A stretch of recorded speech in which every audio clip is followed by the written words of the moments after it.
My name is Madison Carter, and if you'd asked me a year ago, I would have told you I was just a regular girl from Portland, Oregon. 26 years old, assistant manager at a local bookstore, living in a cozy one-bedroom apartment that I loved, not because it was fancy, but because it felt like mine. Safe. Predictable. I had a cat named Oscar, a daily iced coffee habit, and a dream I barely whispered to myself, to one day open my own used bookstore cafe. Quiet life, soft ambitions. Nothing flashy. Nothing dangerous. I kept to myself mostly, unless I was with my best friend Lena Brooks, who brought out the louder parts of me. Life wasn't perfect. I was still paying off student loans. My car rattled every time I hit 40 miles per hour, and my last relationship ended in ghosting. But in a world that often felt like it could tip sideways at any second, I'd carved out a slice of normalcy. It wasn't glamorous, but it was mine. Monday mornings were my ritual. I'd stop by Bean and Leaf before work, always ordering the same vanilla oat latte. The barista, Tyler, had memorized my name and even drawn little smiley faces on the cup. It was small, but it made me feel seen. That morning, I was sitting by the window with my earbuds in, flipping through a used copy of The Bell Jar, when I noticed something off. A man in a gray hoodie stood across the street. Still. Too still. He wasn't smoking, wasn't scrolling his phone, just standing there. Watching. I felt that prickle on the back of my neck, the one you can't explain. I glanced up once. Twice. Third time he was gone. Weird, I thought. But Portland was weird. I brushed it off. Told myself I was being paranoid. A woman alone often learns to ignore her instincts just to keep moving through the world without spiraling. Later that day at the bookstore, I found a misplaced package behind the counter. No return address. No label. Just a manila envelope tucked between boxes of discounted romance novels. I asked Caleb, the teen who worked part-time evenings, if he'd seen who dropped it off. He shrugged. Maybe someone left it for the donations bin? I should have just tossed it. Should have walked away. But curiosity got the better of me. Inside was a single USB stick. No note. No label. I held it in my hand for a long moment before slipping it into my purse. I didn't even know why. That night, I couldn't sleep. The city was loud, sirens honking, someone shouting across the street. I kept thinking about that envelope. Around 1 a.m., I plugged the USB into my laptop, more out of boredom than anything else. What came up made my stomach twist. Dozens of folders, labeled with dates. Inside, surveillance footage. Of people. Random people. Some in elevators. Others at grocery stores. None of it made sense. Until I clicked on the one labeled Madison_Carter. My breath caught. There I was standing at the bookstore counter. Another clip. Me walking into my apartment. One more. Me sleeping. Sleeping. I slammed the laptop shut, so hard it knocked over my cup of tea. My hands were shaking. This wasn't paranoia. This was real. Someone had been watching me. I didn't call the police. I should have. But what would I say? Hi, someone dropped a USB full of stalker footage and now I'm terrified. I didn't even know where it came from or who to blame. Still, I promised myself I'd tell Lena in the morning. But I never got the chance.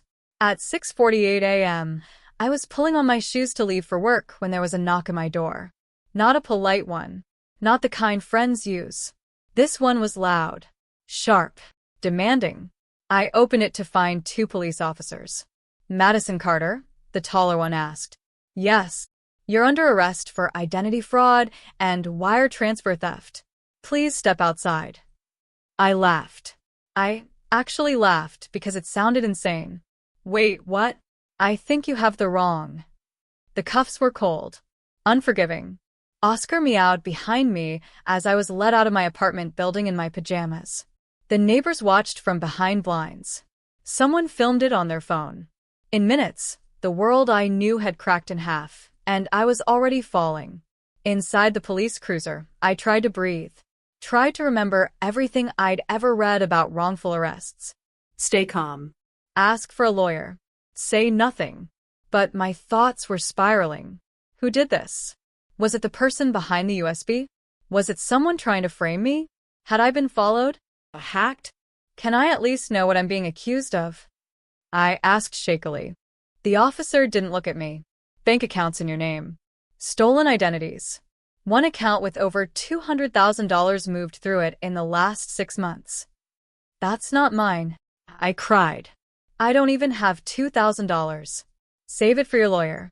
And just like that, the ordinary world I'd clung to, my books, my cat, my coffee shop, vanished behind me like a bad dream.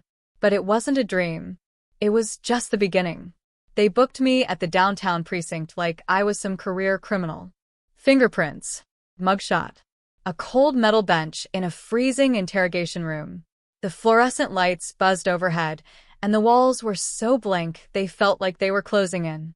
I wasn't allowed to call Lena right away. Not even a lawyer. Hours passed, or maybe minutes. It was hard to tell. Every time I closed my eyes, all I could see was that footage on the USB. Me sleeping. Me moving through life like a puppet on invisible strings. Eventually, a man in a Navy suit walked in.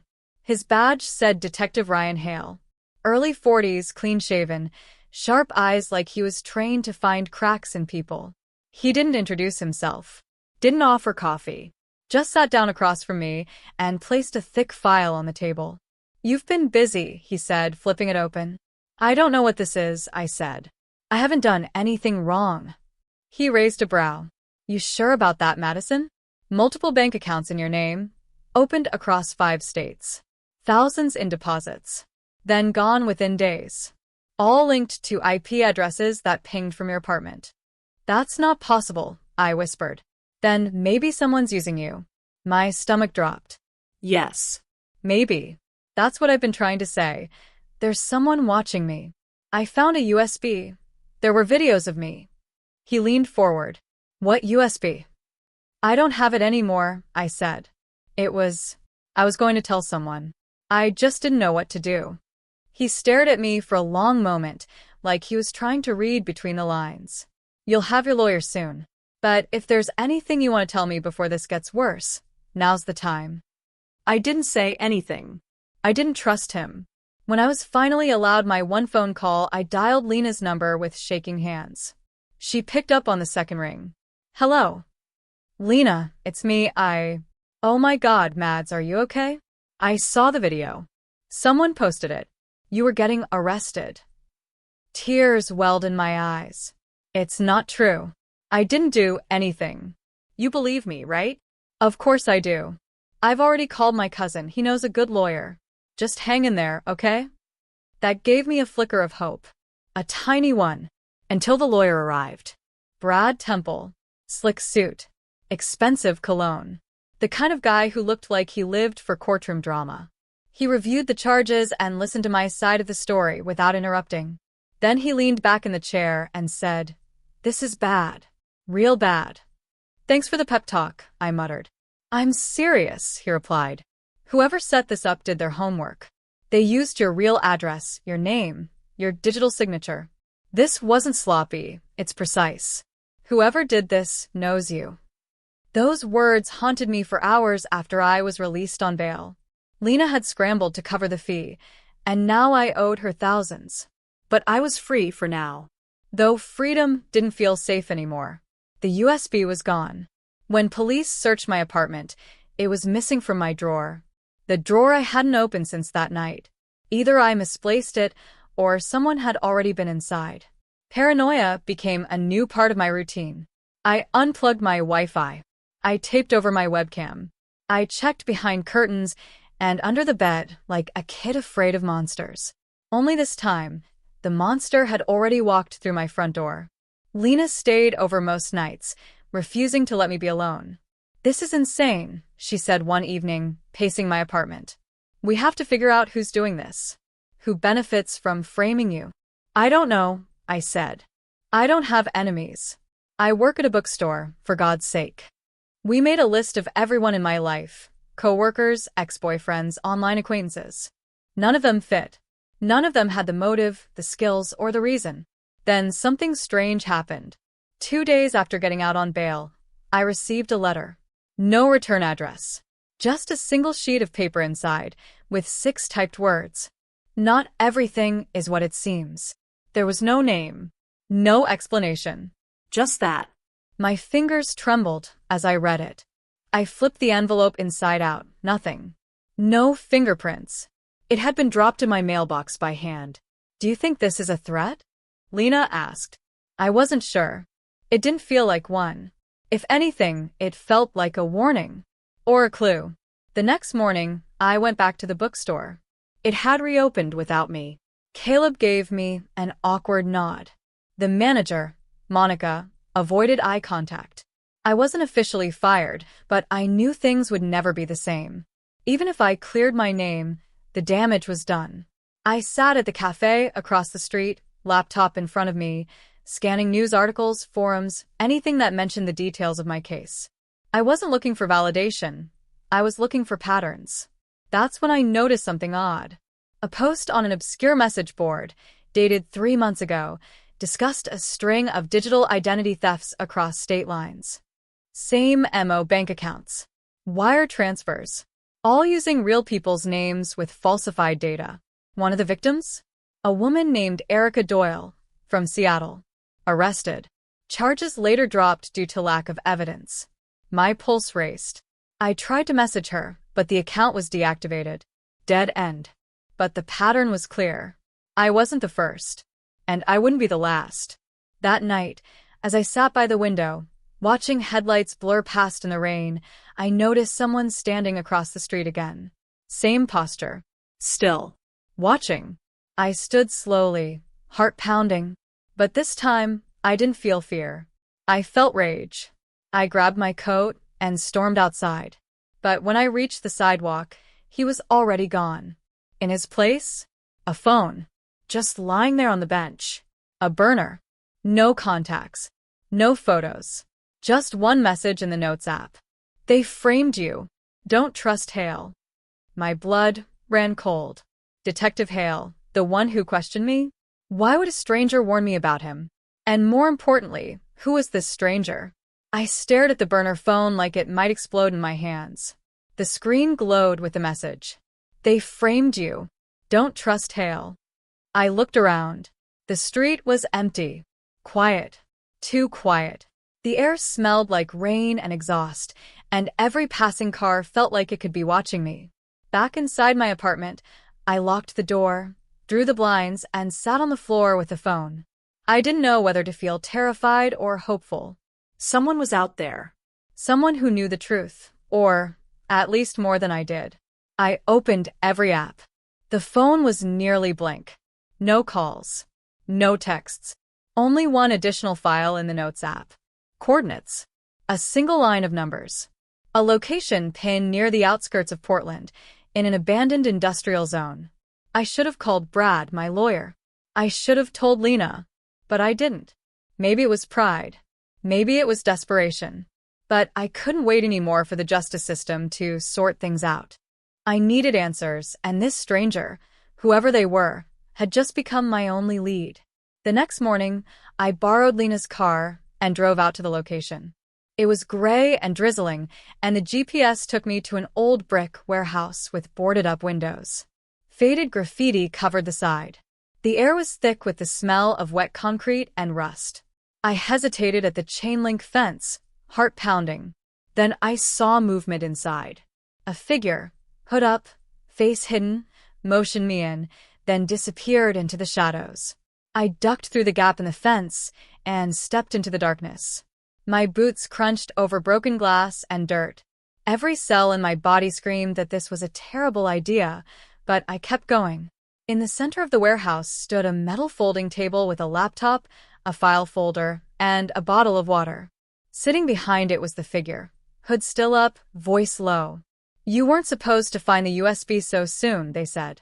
I froze. Who are you? I go by Knox. That's all you need for now. Are you the one who's been watching me? Knox shook their head. No.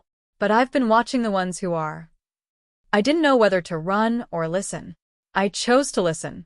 They target people with clean records and digital footprints that can be cloned easily, Knox explained.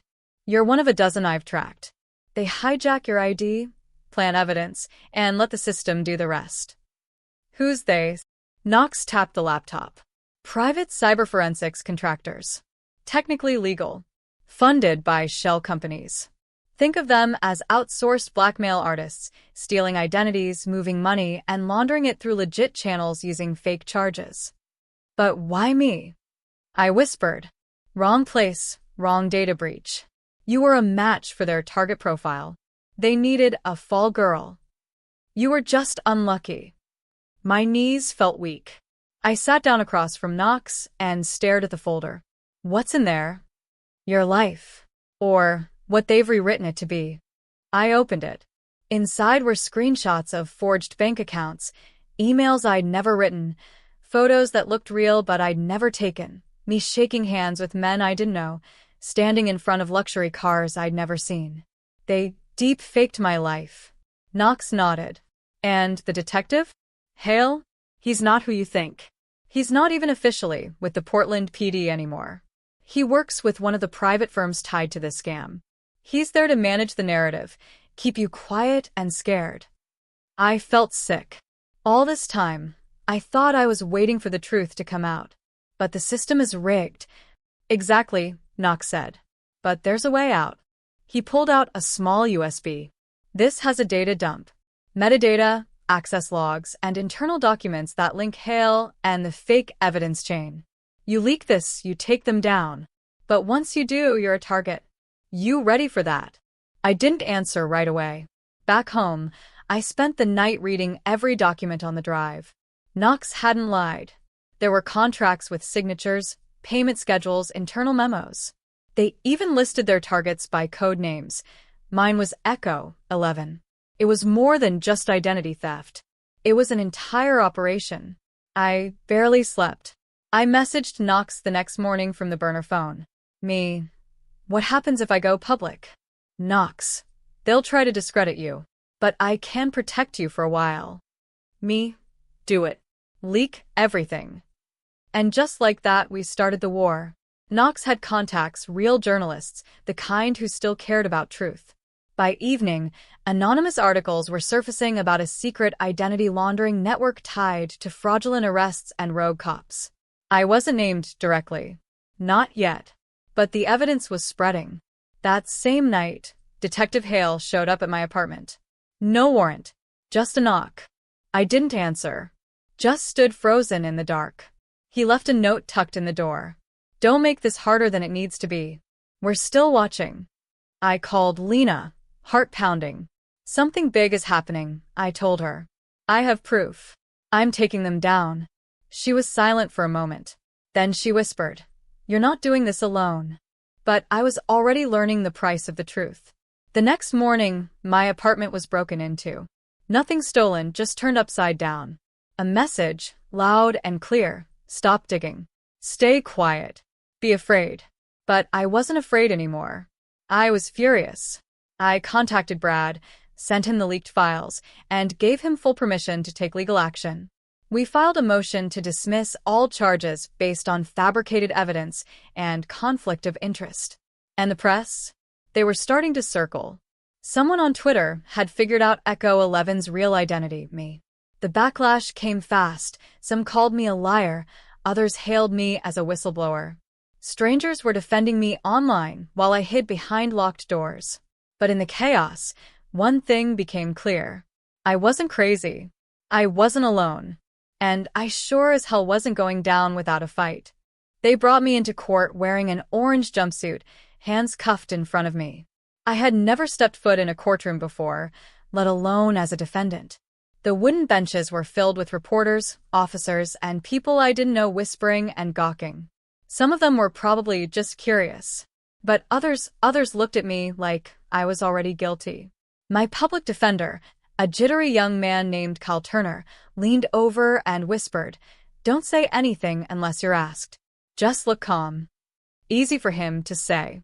He wasn't the one being accused of felony arson and attempted manslaughter. The DA, a woman named Karen Whitmore, stood up confidently.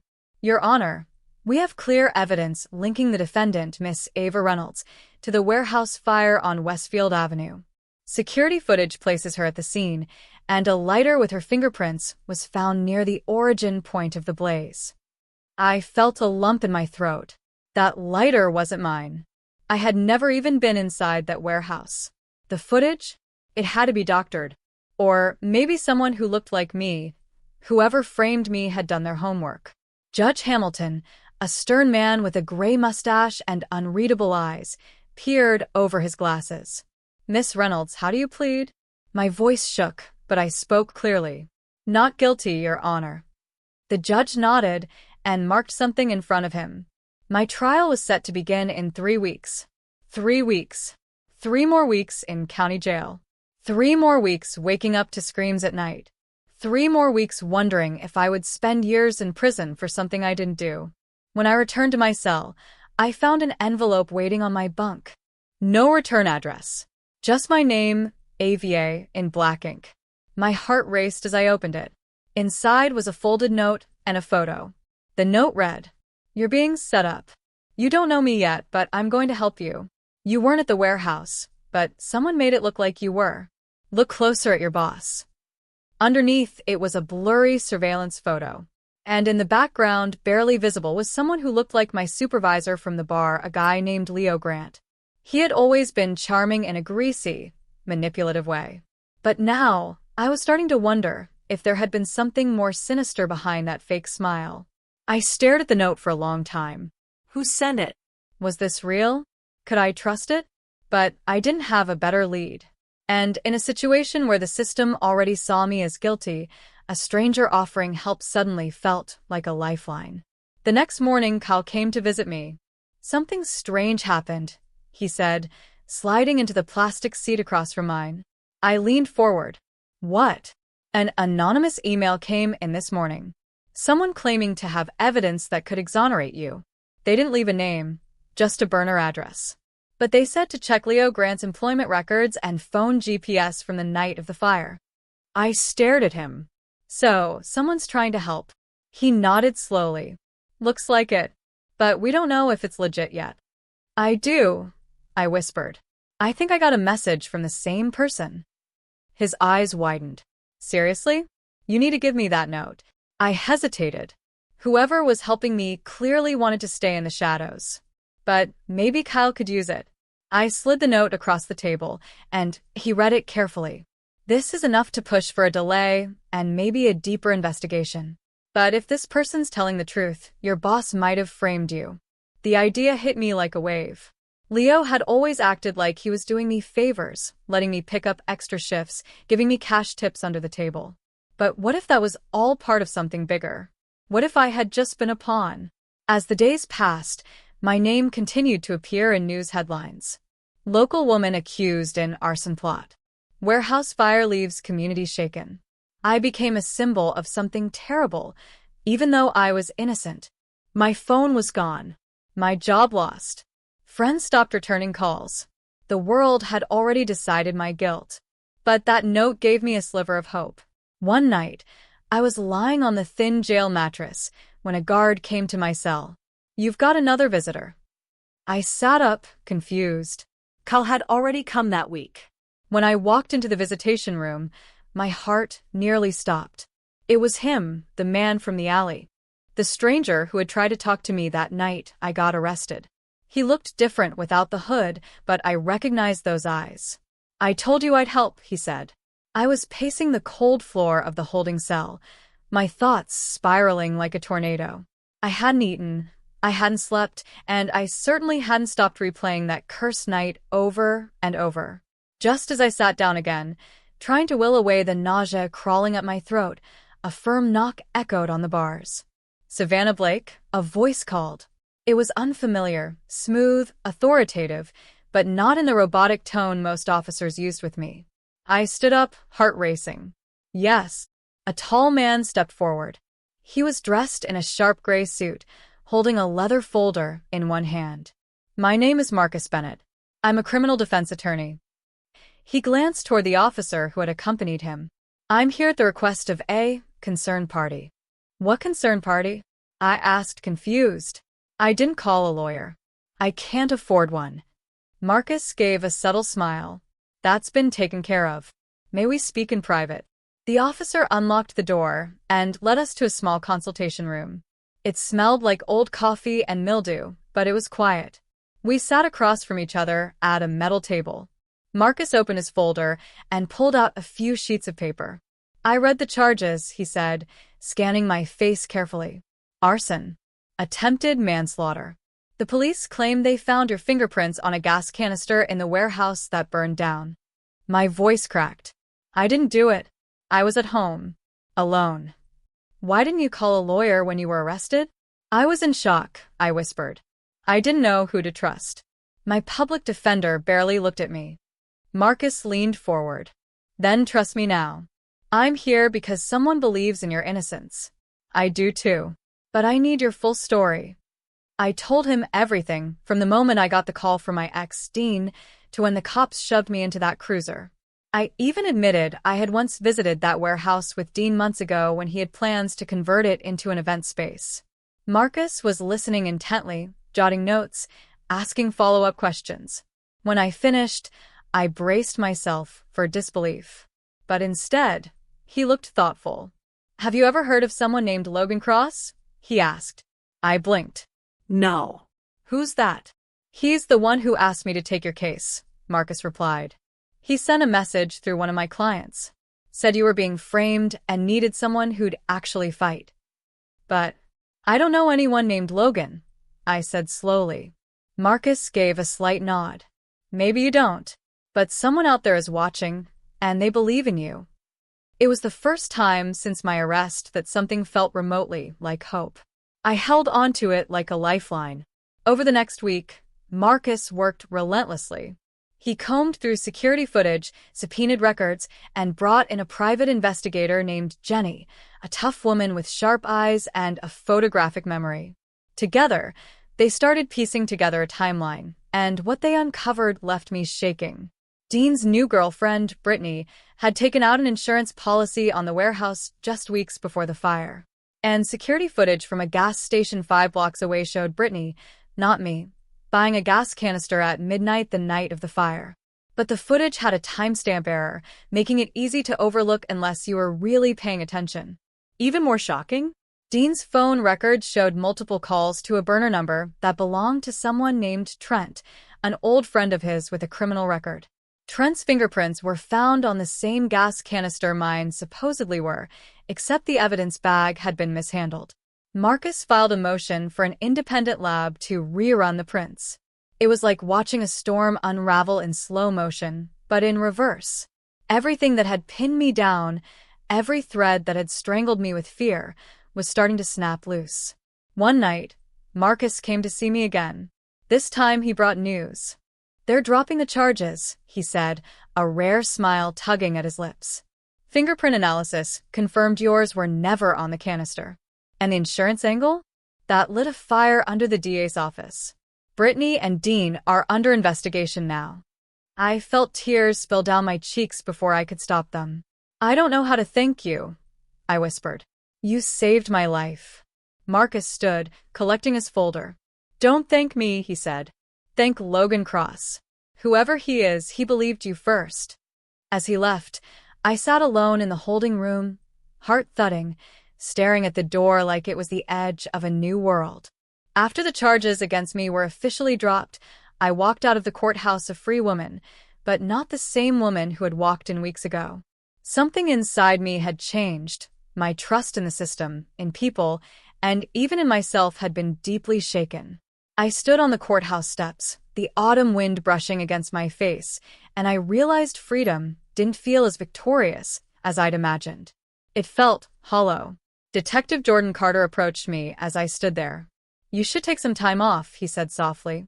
You've been through hell. I nodded, too numb to respond.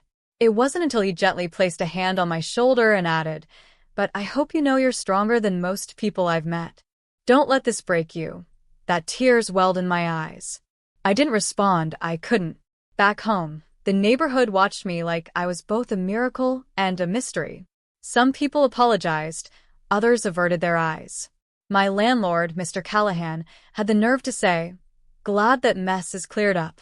We were all rooting for you." as if anyone had come to my defense when I was being dragged away in cuffs. The one person who remained consistent through it all was Olivia, my childhood best friend. She helped me clean my apartment, catch up on work, and even got me to laugh again. But I could tell even she was walking on eggshells around me. I kept thinking about the stranger, the woman who'd stepped forward with the gas station footage. Her name was Camille Morales. I finally found the courage to contact her. We met at a small coffee shop downtown. She looked just as I remembered, sharp eyes, gentle smile, steady presence. "I can't thank you enough," I said, my voice cracking. "You saved my life." Camille smiled. "I didn't do anything special. I just did what was right." Her words hit me harder than I expected. Because so few people had. I learned that Camille had seen my case on the news and recognized the timestamp on the footage from a gas station she frequently visited. If she hadn't gone back to check the security logs, if she hadn't trusted her instincts, I'd still be in jail, or worse. The trauma lingered, though. I had nightmares of interrogation rooms, of cold metal cuffs, of strangers whispering as I walked past. Therapy helped. Writing helped. And slowly, the suffocating grip of fear began to loosen. Months later, I stood in front of a class of criminal justice students at a local university, sharing my story, not just to warn them, but to challenge them. "It's not enough to protect the law," I said. "You have to protect the people, especially when the law gets it wrong." The applause felt surreal. For the first time, I didn't feel like a victim. I felt like a voice. A voice for those still silenced, still shackled by injustice. And in that moment, I realized I might have been arrested for something I didn't do, but I would spend the rest of my life standing up for those who couldn't save themselves.